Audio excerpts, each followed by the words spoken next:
كاينين بزاف ديال الناس اللي ولاو كيرجعوا للاعشاب والزيوت الطبيعيه باش يديروا روتين هادئ للاسترخاء والعنايه بالجسم. وهاد الوصفه المغربيه التقليديه ولات منتشره بزاف عند الناس اللي كيبغيو الاحساس بالراحه بعد نهار طويل.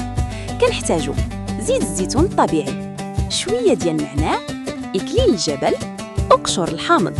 كنخليو الاعشاب يتشربوا في الزيت بشويه، والرائحه اللي كتخرج منهم كتعطي احساس بالراحه والدفى.